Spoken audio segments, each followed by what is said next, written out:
Welcome to episode 21 of the XrmToolCast. In this episode, we take a heavy look at how do we solve problems in our everyday technical life, especially on the Canvas app side of the fence. And with that, we brought in Matt Devaney, a Canvas app user and Microsoft Forms Appstronaut, to talk about how he solves problems when he's dealing with Canvas apps, as well as other problems in general. So, hopefully you've got a problem and you're trying to figure out how to get a solution, because this is the episode for you. Let's get started.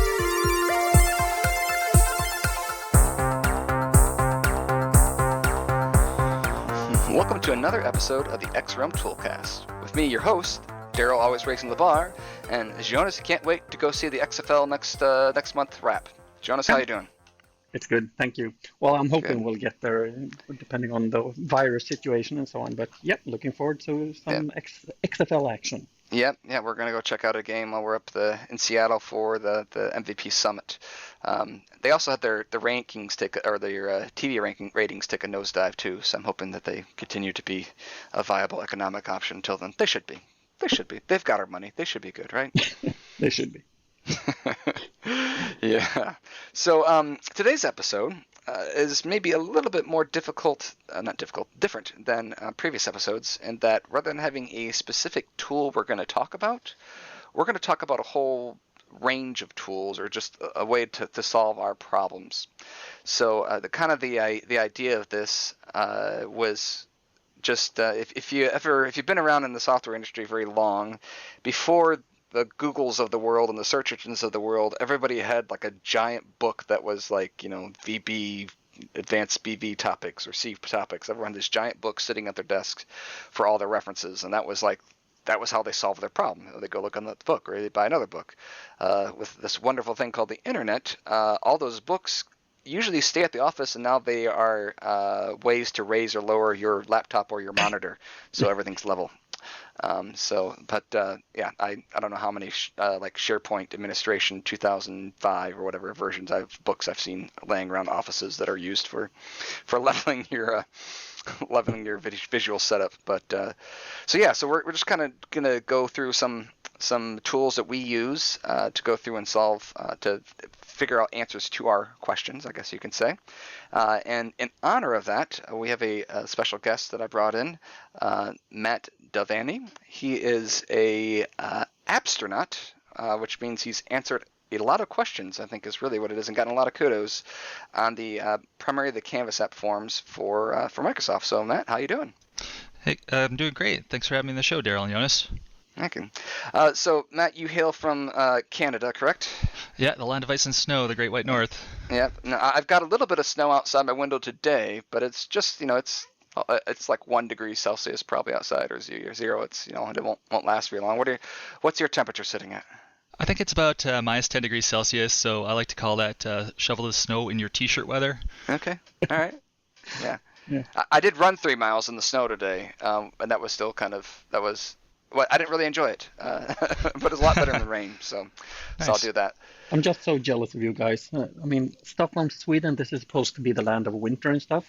We have like 3 millimeters of snow and probably +3 or something. Just the worst winter. No winter. Yep. It's just cold. When it's just cold and there's no snow, it's just not fun. Mm-hmm. So anyway, and it's really, really cold. It's probably just not fun anyways, even if you do have snow. But we'll leave it at that. So Matt, I've known you. We've never actually met in person. Mm-hmm. But as I've journeyed the last 6 months into being a Canvas app developer expert, I hate to use expert because I don't feel like I'm an expert at it still, but a heavy-duty user of it at the very least, I've come up with lots of very interesting questions, and you've been my go-to tool to getting my questions answered. So for that, I have to thank you for that, first off. Second off, what do you use for answering your questions that you come up with? The biggest one is probably Google. I totally agree with that. That's I can relate. That's something that I think needs to be like an interview question of somehow. Like, do you know how to use Google or the Bings of the world to be able to go find what you need to go find? So yeah. So that's a great one. Search engines, go through and do that. Are there any sites that you tend to hit more often than not when you're doing that, Matt? Well, I think the biggest site out there for getting help is really the forums. the forums isn't just a place where people can go to ask questions. I like to think of it as kind of a product that ages in reverse. The more that we use it, the more we're kind of adding to a knowledge base. So every time you go and ask a question there, you're really adding to this really great website that can help everybody else troubleshoot. So I've been able to find a lot of my tips there, actually. So you called it a project that ages in reverse. Yeah, or a product that ages in reverse. So the more you use it, you think it would wear out more, but actually, the more we use it, the more valuable it gets. Okay. All right. That makes a little more sense. Okay. I like that. The product that ages in reverse. Jonas, do you age in reverse at all? Yes. Oh, you do? Okay. I actually start noticing that more and more. The more time passes, I guess that's sort of part of the issue here. Okay. But I just want to ask. I mean, I'm obviously not English isn't my first language, but you started with calling our guest your tool. Isn't calling someone a tool a bad thing? Yeah, normally it is, but in this case, he's been so helpful. I've used him so many times. It feels like it's not fair. It feels like it's been more of an abuse of a relationship of me throwing things out there that are usually kind of crazy, and him coming up with a solution that works very, very well. So yeah.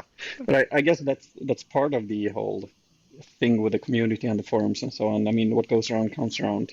You've been that guy answering all kind of people's questions, and now you get to ask, and who knows, eventually Matt might get some answers too one day. Yeah, we're kind of strange cats in the forum. We kind of spend our spare time going and solving other people's problems, and the more hairy, the better. And Daryl just happens to ask some really good questions there. Yep. So that's why I love talking with them. Do you feel that you develop yourself as well a lot? I mean, is that sort of the driving force behind it, or are you just a very kind person trying to help people? Well, maybe I should tell you guys about how I got started with Power Apps in the forums in the first place, and I think that'll tell you a lot about that topic.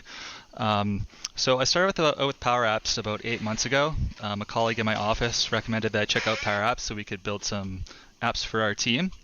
Now, I had spent several years in my basement coding as a hobby, and I was really excited to use those skills professionally. I had coded with VBA, with Python, SQL, a whole bunch of languages.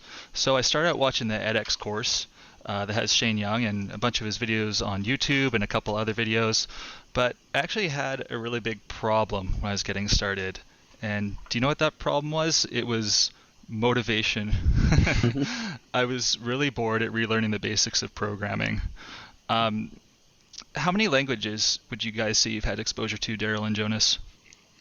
Let's see, I can count. Programming languages? Yeah, programming languages.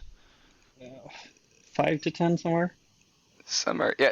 You also have to depend what people call languages. Like on Yeah. your resume, like they list XML as a language. I'm like, well, it does say it's a modeling language, but I wouldn't call it a programming language. So, but yeah, somewhere on the 5 to 10 range, yeah.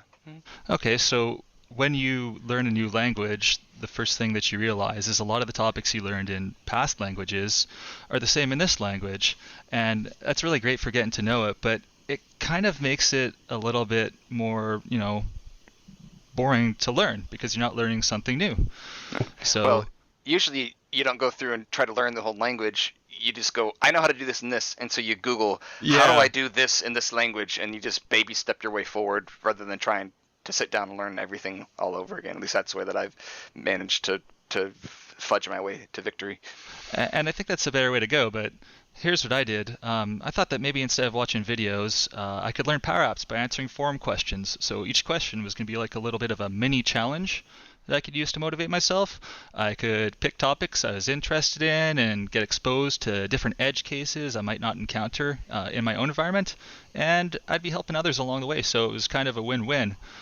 In the end, it worked. I got over my motivational issues. I've made a bunch of apps, and 8 months later, I think I've contributed to about 700 solutions. 700 solutions in 8 months. That's a really, really fast rate. Yeah. Yeah, I think I've answered like life? 3 questions. I like to think I do, but my day job is being an accountant, so some people would say programming plus accountant is not a terribly exciting life. I like to think it is. All right, so let's take a brief reprieve here to see what we've done to our guest so far. We've called him a tool, and we've asked if he's had a life, and we're only 9 minutes in. So yeah, we're getting started.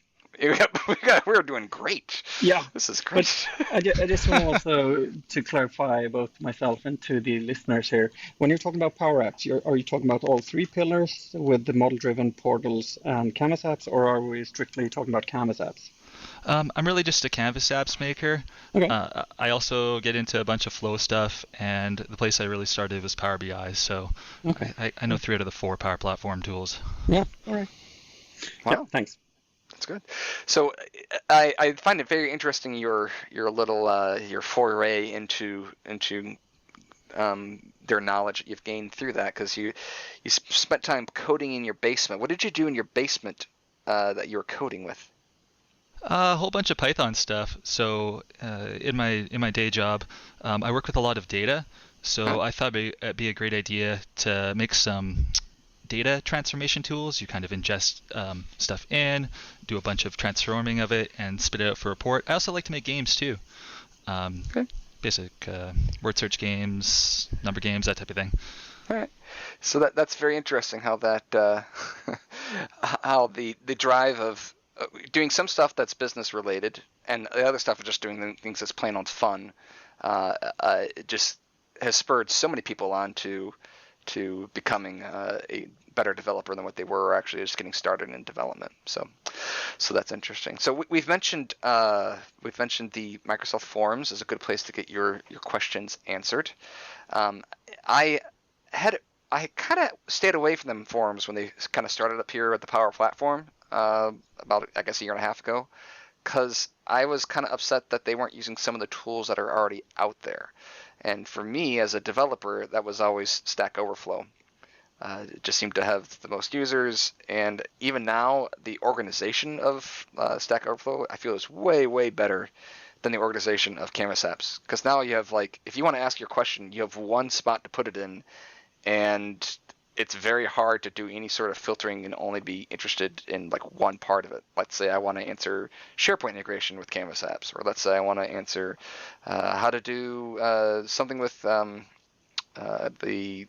not the canvas, but the repeater control. What is that? Gallery. Some of the galleries or something. I mean, there's really no way to distinguish that very easily on the Microsoft site, so they got some room for improvement. But I still think the Stack Overflow site has quite a few opportunities for other things that are specific to programming. It's a great spot to go there as well. So, any other tools that you guys use? Well, I've got a suggestion. Okay. So keeping in mind that I guess you'd call me more of a citizen developer than a pro developer, not something I do every day at my day job. I like to take out the code from the Canvas app and actually plunk it into VS Code every once in a while. Okay. For a couple of reasons. The first is VS Code has a really awesome code comparison tool. So if you go to a previous version of your app and then you've gone and edited that code, you can actually see in VS Code what the differences have been. It's really great if you're trying to solve a problem that's just was working before, but it isn't working now and you're not quite sure why. Okay. So you're copying and pasting your code into VS Code and saving that locally and comparing it. Yeah. Okay. All right. And me being not very experienced with Canvas apps, I just want to check, when you're talking about code, are you talking about everything in the MS app file, or is it just strictly for this, the formulas that you have? Yeah, stuff that's coming out of the formula bar there. Okay. Yeah. Yep. Makes sense. Okay. So to have that integration, sort of just pop it out, open this in VS Code, and see if you could see the version history there as well, like a Git repository or something, that would be awesome. Yeah, that'd be great. I really wish there was more integration with GitHub and Power Apps. I would find it quite valuable. Mm-hmm. Okay. Yeah. So this is the another tool that you can use is to talk to other people that have been where you've been before, and this applies to anything in life, kids and family and everything else. So Matt, are you aware of the Canvas app packager that I have then? I saw it posted up on Twitter, and I've heard good things about it. Do you know what it does though? I don't feel like I have a full understanding of what it does. No. All right. Just a bit. So what you do with it is you download your big old single file export file from Canvas apps, and you run a single command line, and then it spits all that out into separate files per control. And then if you have a GitHub account, you can just check that straight into GitHub, and then you'd be able to have a complete history of each time you exported it and done that little process of all the changes that you're doing to all the different files. You can even actually package it back up and upload it back in if you really wanted to. Although I wouldn't do it to add a control, but if you wanted to go through and replace a single like parameter or for all your functions or something, you could do something like that. But so that would be like the next step, I would say, between copying and pasting your code manually is being able to have that all done as one fell swoop, I guess you can say. That sounds great. I'll have to check that out. Okay. Sounds really useful. Yeah. Another thing I think we forgot here is YouTube. I think you mentioned one site that you went to get your question answered, and that was Shane's site, you said? Yeah, he's the big guy in Power Apps. Yeah. I think everybody knows about him. But I've got several that I could probably just start name dropping right now that are absolutely awesome. Yeah. Other than Shane, you've got Brian Knight, who's got like 100 videos. Audrey Gordon is great if you want to learn something about a function you don't know anything about. April Dunham is pretty great for front-end type development work. Dan Christensen has this great set of videos called Hidden Gem Series, so it's all about the stuff you might not find in the documentation. And then you've got Laura Rogers with her Power Apps or SharePoint Power Hour, Power Apps Power Hour. Yep, all great places. We will make sure to get the links to all those in the show notes as well. Mm-hmm. Yeah. So we've mentioned the two great Google products, Google, the engine itself, and YouTube. Do we have any other ones that we want to call out to as some other tools that we use? Well, I think that there's a couple great tools actually that are baked into Power Apps Studio itself, and not everyone knows how to use them quite effectively, I think. So maybe I could touch on those for a minute. Okay. The first place that you should always check when you're having a problem with Power Apps is the app checker, that little stethoscope icon in the top right-hand part of the toolbar there. So anytime you have a problem, you can actually click into there and just see exactly what the error message is. Many times you can plunk that into Google along with the name of your control, and you'll find an answer right away. I have to ask, since since we're talking about tools, there's the Power Apps checker that can check the whole solutions in CDS, and it also checks Canvas apps. Do you know if it's the same check that's being done from the Canvas Studio that you're doing with the whole Power Apps checker framework? Have you tried that out? No, I haven't. Okay, and it's the same. I mean, you do it from the Maker portal on the solution. You can say check this one, and I think it should check also the Canvas apps within it. Just curious if it's doing the same kind of checks there. I would guess it is, Jonas. I don't think I've ever used it on a CDS solution that had a Canvas app in it. But it gives you this gives accessibility issues and performance issues that you are potentially running. So if it's not the same exact tool, it's doing the same exact type of work. Okay, is that where you also get these? If you actually have errors in your formulas, you will see those there as well. Correct. Yep. Formula error. There's errors in the formulas. There's runtimes errors and that kind of stuff as well. Yeah, accessibility and a couple other things.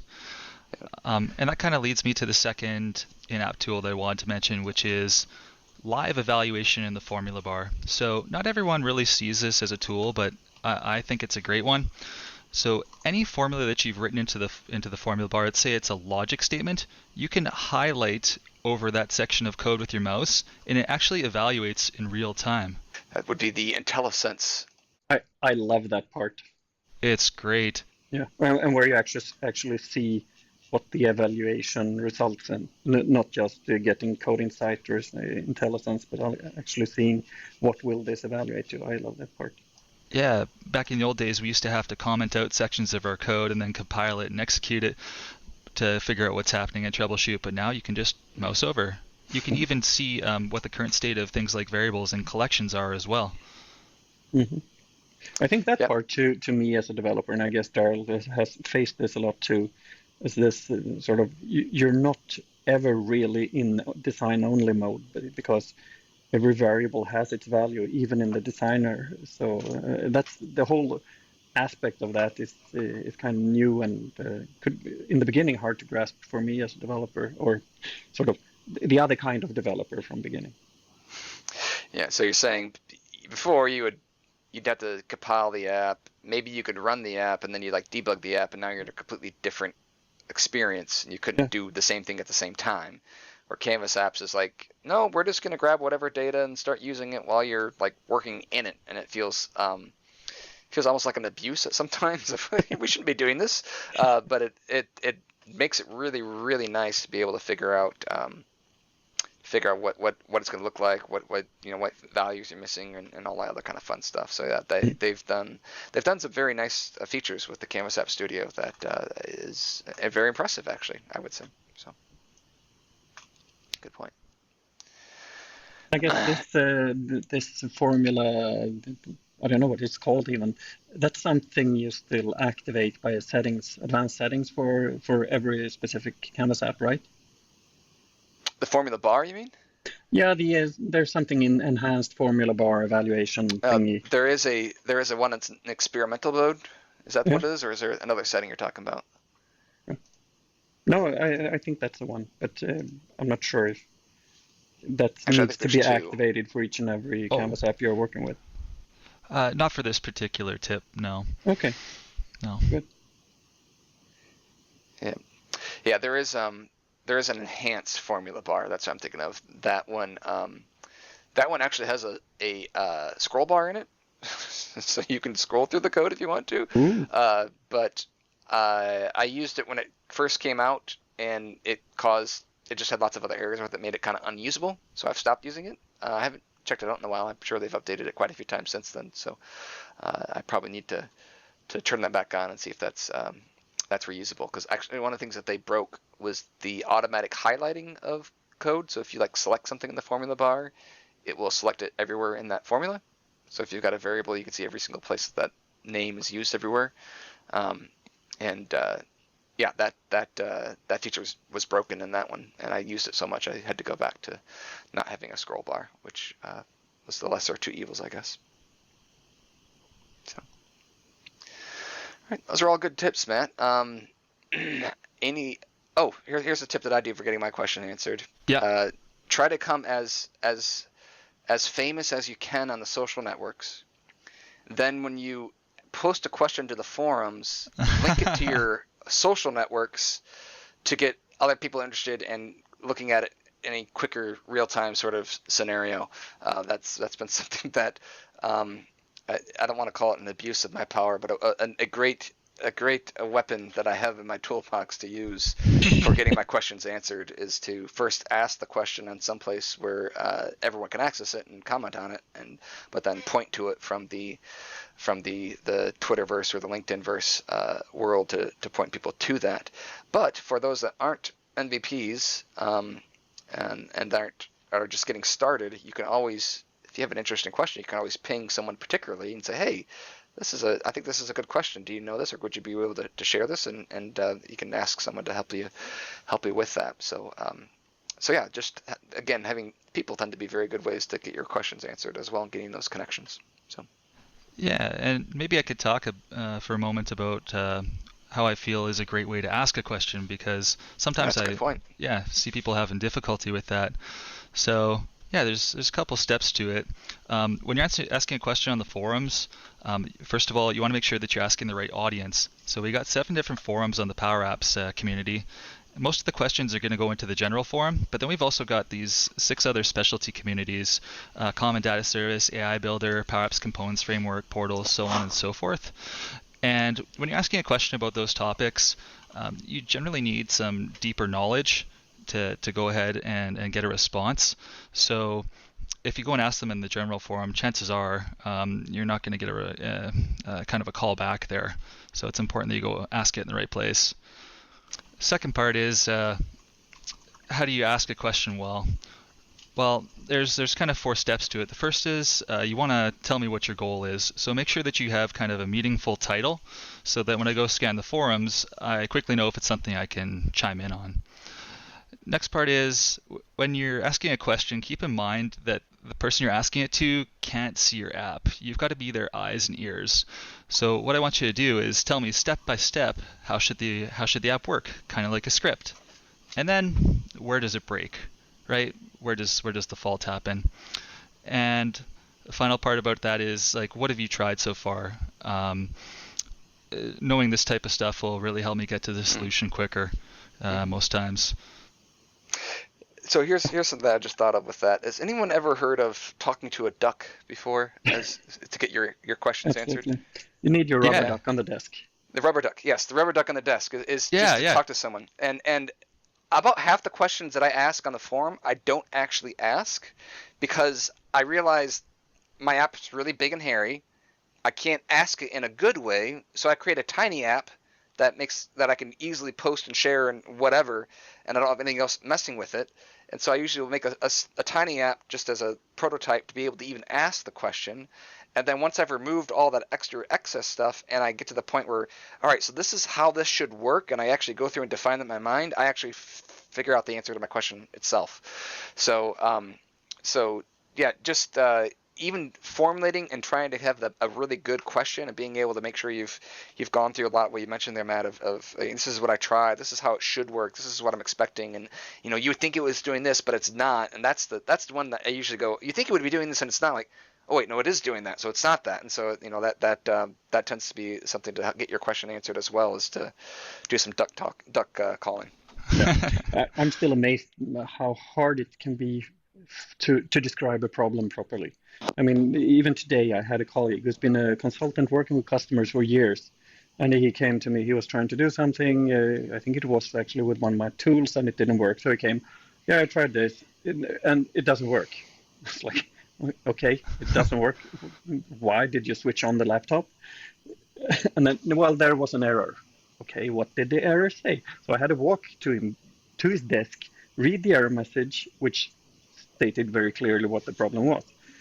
So I think we see that a lot from others, and it's not always we are very good at that ourselves, especially when you have someone probably like Matt here on the forums and us doing willingly, we just blurt our questions out there and expect everyone to understand because we're in the middle of it, so we know exactly what we're talking about. But as you said, you have to be their eyes and ears. So Jonas, here's a question for you I have as far as having, you're saying having a coworker could be someone that you could use to get your question answered, right? There's a certain expectation I have when someone comes to ask me a question that they've spent a minimum amount of time looking at the question themselves and trying to figure it out themselves, right? So you don't want them to spend 5 hours before they ask you, but you don't want them to spend 20 seconds before they ask you as well. So is that something that you've ever said, hey, have you Googled it? Like, that's like usually when the first question I ask, have you Googled it? Or you just, wanting to know what I know. Usually I get kind of obnoxious about it and say, well, did you read the error message perhaps? Well, kind of that attitude, and it's not always very productive. But yeah, I think you should just hang a sign on your desk. It's easier when you're in an office, but saying, okay, before you tap me on my shoulder, did you check this? Did you think about it for more than 3 minutes?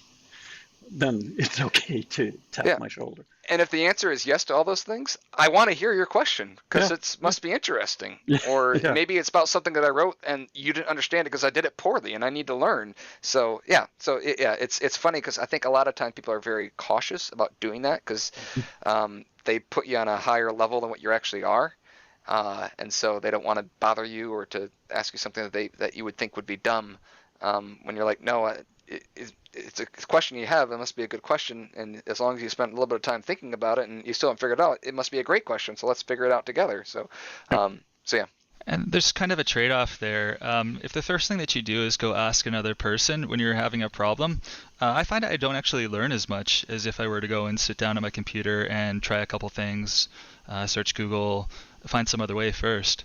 Totally, completely agree with that. There's a happy medium there, isn't there? Yeah. Yep. Usually comes down to what's the deadline for the app. I think Daryl actually touched on another great technique that you can use just a few minutes earlier, and that's kind of the proof of concept app. So if you're building something that's more technically difficult, or maybe just something that you haven't done before, what I like to do is I like to take 1 hour or less just to build a prototype, single feature prototype in an app. And that way I can go and learn about the thing without having the complexity of how it interacts with other features in the app. It really saves me from disappointment and frustration a lot down the road. That makes sense. Yeah. And that approach kind of helps you with the separation of responsibility attitude towards your app. Make sure that what you're doing now takes care of what it needs to take care of, and it's not sort of overly interacting with other parts that it really shouldn't interact with. So it's good both from I want to learn, I want to troubleshoot perspective, and also from simply a design pattern. Yeah, I mean, I came across this on the forums just a couple days ago. A guy had went to build this absolutely huge app, and he thought it would be pretty simple to take a CSV and transform it using Flow into a SharePoint list, and unfortunately he left it to the last part of his app there, and you could just tell the frustration in this guy's post. I felt really bad for him because I'd kind of been there before. I think they eventually got it, but not without some hardship. And probably could have been served by trying to do the difficult part first. Yeah. Cool. So I've got maybe one final one that I have for a tool. So if you've got any other final ones, get those in your mind here. But the one final one I've got is Microsoft support. Has actually been fairly decent in getting back to me and getting some of my bugs that I found answered, or saying, oh, no, this isn't a bug. The worst is when I post something, hey, this isn't working right, this is a bug, and I've gotten a response back of, oh, here's the documentation for it. It's working exactly how it's documented. I'm like, dang it, yes, that is how it's working. Shouldn't have done that, but there are quite a few other ones. I've created 13 issues in the last 3 months with support. About half of them are still open, but I've got 13 of them where I'm like, hey, this is a bug, it needs to get fixed, or hey, this isn't working, this is magically not working. Today I had one where every now and then when my app loads, I go and make a call to get the user from CRM of the app, and then I do a query to go get the most recently modified record by the user. For some reason, about 10% of the time, the user value is null when I go to look up the record. I go to do it in that join call. But before that happens in the app, it actually uses that same variable to go do another join call to a different record, and that one is successful. So somehow after that, it just gets cleared, apparently. I don't know why. So that's a fun one, trying to figure that out. And in that case, having good documentation of that error is helpful as well. So I actually managed to capture it in a Chrome client session where I could see all the URL requests going back and forth and noticed a couple differences and pointed those out to people. But so sometimes I would say you probably get an answer faster on the forums if you ask that, but sometimes you realize that this truly is something that isn't working the way it should, and referring to opening up a support request is helpful to make everybody's lives better, not just yours. So regarding, this might be a delicate question, but I mean, since the whole technology, the platform is quite young, how is your feeling about the knowledgeability, competence of Microsoft support there? Have they been trained enough? Do they know what they're talking about? Or is it every question has to be escalated to someone who actually works on the product team? Or, well, what's your experience there? All right, so I'm going to throw in another tool to help yourself get your answers you need, and that's to screen record your problem. I've resorted to doing that a lot because larger than I prefer, the support that I get is just someone that wants to have you recreate the issue on their screen so they can record it, and then they pass it on to the next level of support. Do they actually accept that one, or do they ask you to do a screen share anyway? So they usually ask me to do a screen share anyway, because that's their normal routine. That's their script. Hey, we need a screen share.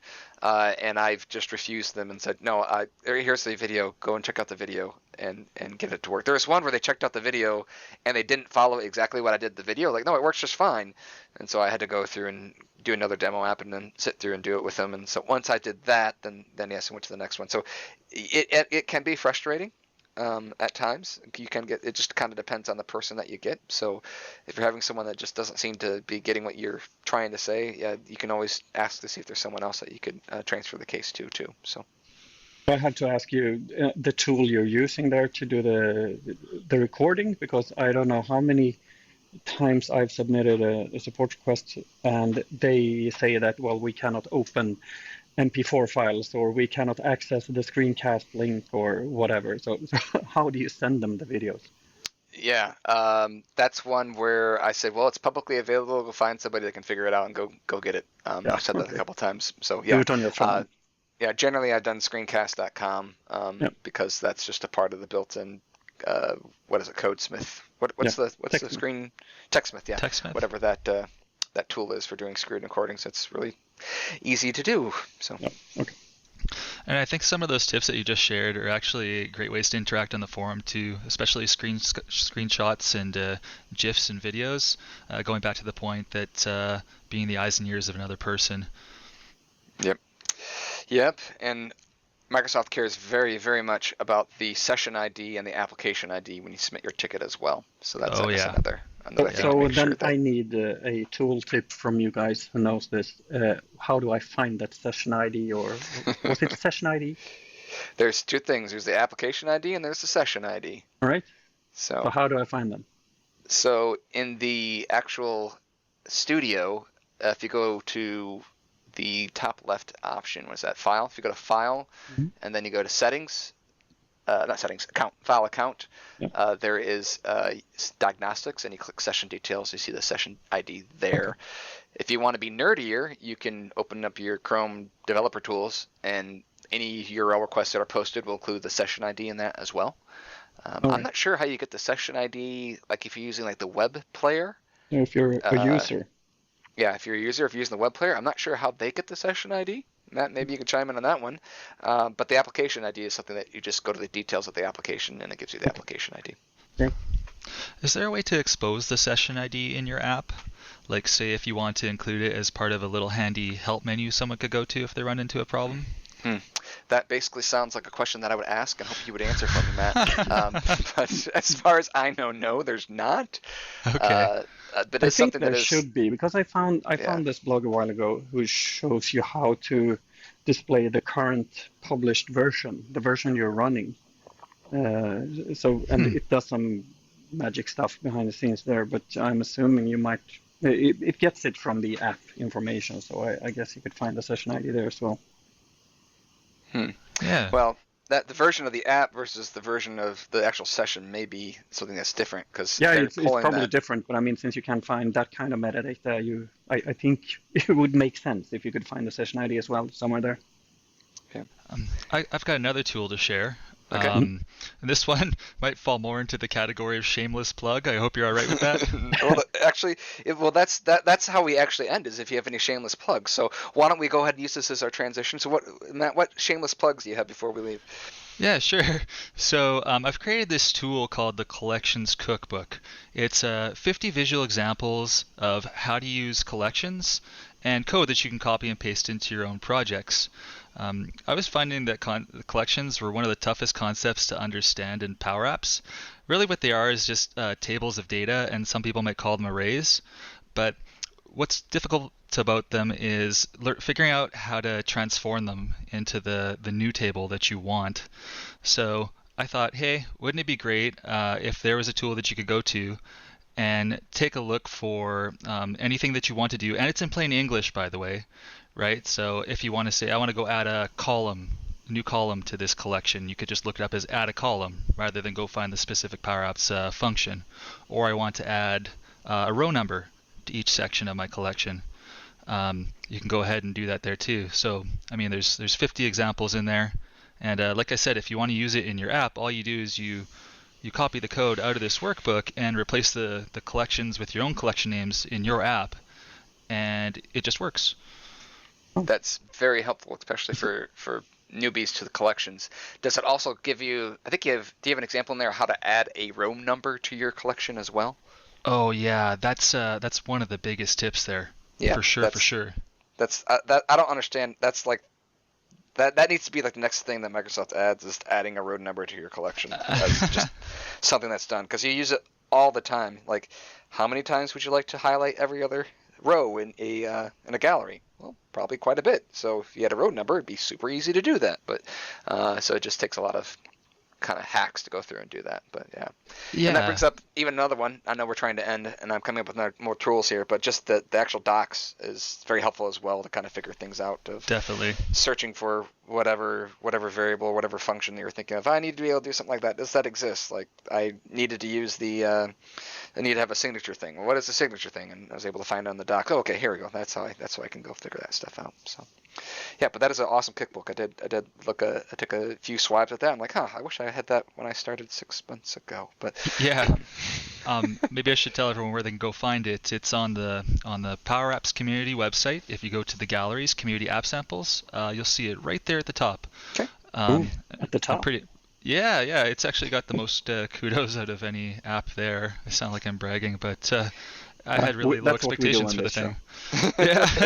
Yeah. I mean, it's really just a tool that I made for myself when I started out, and then I thought, hey, maybe someone else could use it, and it turns out that lots of people find it valuable. Over so many times on this show, that's how the tools get created, when you actually need it, and that's when it becomes fun, when you have a sort of application of why you're doing stuff. So totally understand that, and we'll absolutely include the links in the show notes as well to these things. That's awesome. Yeah. So if I had a final piece of advice or a call to action, I would just say that, if you have a tool that you've created for yourself and you find it really, really valuable, chances are someone else is going to as well. So throw it up there on the Power Apps community gallery, or Twitter, or somewhere else. Awesome. And Matt, if people want to reach out to you, maybe they've got a question on the forum that they want to tag you on, what's the best way for them to reach out to you? If you have a question for the forum, best way is just to, just ask the question straight in the general help forum. I'm watching it quite frequently. But if you want to get in touch with me, reach out to me on Twitter at Matt B. Devaney. That's D-E-V as in Victor, A-N-E-Y. And I'd love to chat with you. Yeah. The forums, the thing about the forums is it's not like an office. You can't just kind of bump into people around the water cooler, that type of thing. If you want to get to know people, you actually got to reach out and talk to them. So I'm always happy when someone reaches out to me and says hi. Yep. Cool. Yeah, and does it help to have a cat signal in your question to Twitter? I think it does. I think Daryl's talking about our bat signal for Batman, but now it's the symbol of a cat because I seem to come running to his questions. Yeah. Yep. So that was kind of a funny little image that he shared, so you can find it on Twitter if you search for that. But yes, yep. Oh, the fun of being kind of nerdy in the way that we handle things, I guess. So, well, that's how we can reach out to Matt. Jonas, how can people reach out to us with questions or show suggestions or other tools that we may have missed? Yeah, what do you know? We are on Twitter as well. So you can find us in the handle at XrmToolCast, and you can also send an email to cast@XrmToolbox.com. Do we have a fax number? Do people fax anything? We have a fax number, but that's fine. All right. Well, Matt, thanks for joining us. Really appreciate all your help in the community and help me personally on my journey of learning Canvas apps and all of that you've done for the community and joining us on our show today. Thank you. Hey, thanks for having me. Thank you. Have a good one. Bye.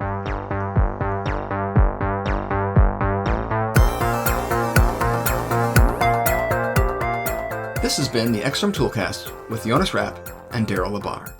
If you have any questions for Jonas or I, or suggestions for future episodes, please send them to cast@XrmToolbox.com or tweet to XrmToolCast.